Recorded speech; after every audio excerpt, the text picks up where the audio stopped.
Welcome to the Path of Exile Crash Course Episode 1 Delve. In today's video, we'll talk about the delve mechanic and how it functions in 3.23. This video is meant to be a quick rundown of the content and not so in-depth guide, and it's targeted mainly for new players in this rapidly expanding raycast with multiple different mechanics that many players don't even know of. If you're a more experienced player but haven't tried these mechanics before, this video might be also for you.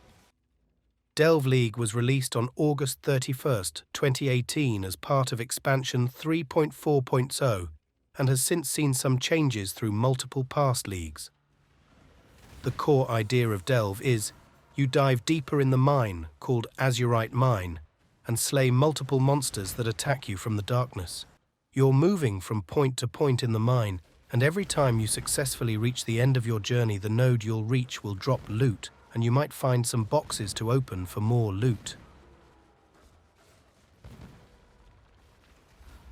Complete darkness covers everything in the mine except the path that you've traveled with your minecart, or places that you lit with your temporary flares that we'll talk about in a bit.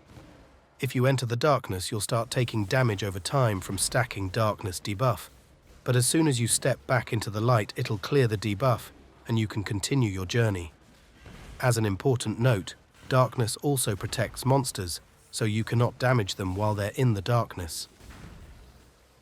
Sulphite works like a fuel that your minecart will need to delve deeper in the mine. Every time you're choosing your next travel node, you'll see the amount of sulphite it consumes to move there. Azurite is delve-specific currency that you'll find from various places all around the mine, and you can use it to upgrade various aspects to make your delving easier. Flares are temporary light source that you can carry with you while you're in the mine. They don't use up inventory slots, because they have their own place showing in the bottom right corner. I'd advise you to assign an easy-to-use hotkey for them, so you can save yourself in a tight spot in the darkness. Dynamites are used to destroy fractured walls that you can encounter in the mine. They have a short delay before they explode and destroy the wall, so you can enter and collect the loot, or sometimes even open new routes to follow later. In the mine encampment, you'll find Voltaxic Generator next to Niko, and when you open it, you'll find various upgrades you can buy for the cost of Azurite. The most important of them, I would advise, is to keep your darkness resistance and light radius at the cap all times. Light radius and darkness resistance lower as you delve deeper, so be sure to check from time to time what are your values, so you can keep them at max cap. Of course, at first you'll not be able to upgrade them straight away, but focus on the light radius first, since that makes moving much safer, since your minecart will light a bigger area around it.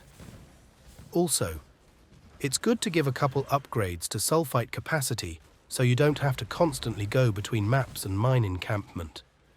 Darkness resistance is pretty self-explanatory and works pretty much like your elemental resistances.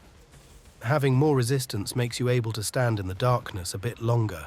Flares have 3 different upgrades that are carrying capacity, light radius, and duration. You'll start with 3 flare cap, and I wouldn't spend Azurite on them just yet, because at first you'll want to try to stay in the path anyways, so you don't need them that much yet. Dynamites also have 3 upgrades that are capacity, damage, and blast radius.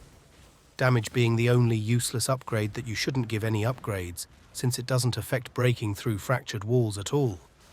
Blast radius is somewhat useful since you don't have to place it so close to the wall, but most importantly just focus on the capacity so you don't run out of them if you encounter multiple walls. Now that we've covered the very basics of Delve, we can focus on how to get Niko encounters and Sulphite to get there in the first place.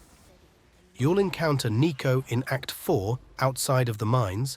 After that point, you'll be able to randomly encounter Niko in areas, and every time you encounter him, there will be 3 caches of Sulphite scattered around the area, and after clicking them, you'll get some Sulphite.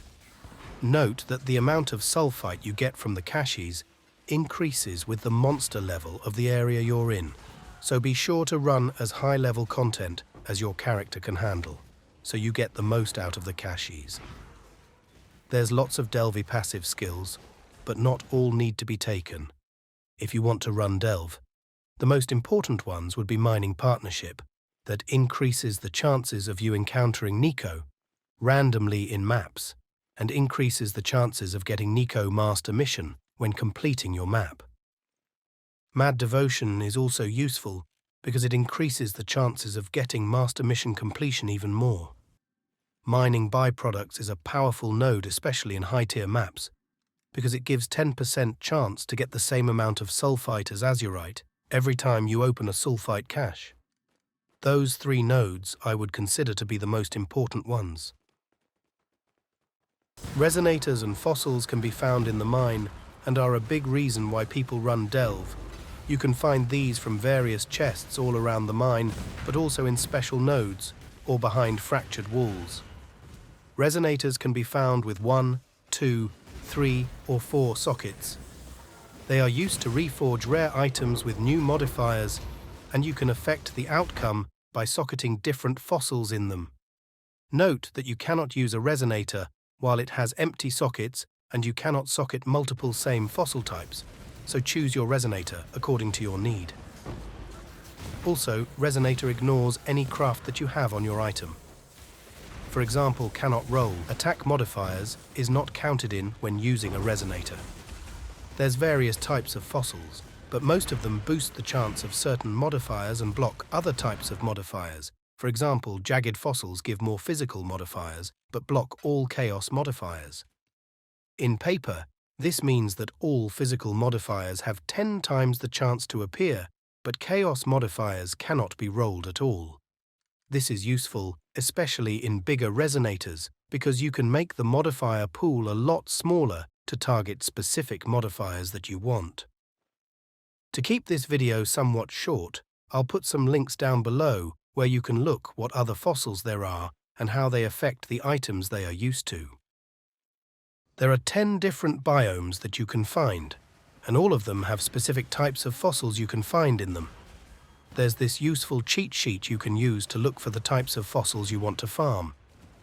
There's 6 types of fossils that can only be found in a specific fossil node found in the mines. Fractured walls can be found in side paths while you're following your route. You can destroy fractured walls only using dynamite near it, and after that, it reveals a room with fossil remains or a new hidden path that you can follow after completing your current route. You can imagine your map as a grid, and fractured walls can only generate in those parts of the grid where there's no node.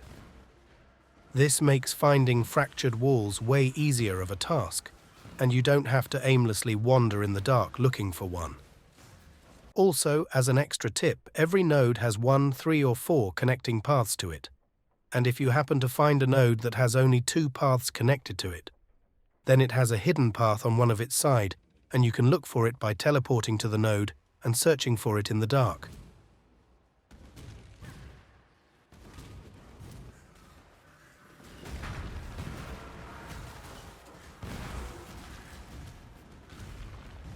Vaal Outpost, Abyssal City and Primeval Ruins are special areas where you can encounter ruins, which are underground areas, where you'll find multiple loot chests and a lot of monsters. Rarely you can either find the boss of each area respectively. Vaal Outpost can contain the Grand Architect's Temple, which contains Awatotli, the Blind. Abyssal City can contain the Lich's Tomb, which contains Kurgal, the Black-Blooded. And finally, Primeval Ruins can contain the Crystal King's Throne, which contains Ol, the Crystal King. These encounters can be really challenging depending on what kind of build and gear you're running, and more in-depth guides can be found on how to beat each boss. All of these bosses have their own drop pools of special uniques they drop. That brings us to the end of this video, and I hope I provided enough info from Delve that you can now start to explore it. If I left something out that you would have wanted more information about, then let me know down in the comments and I'll help or make a more detailed video from a certain aspect of this mechanic. Finally, please like the video and subscribe, and I'll see you in the next video.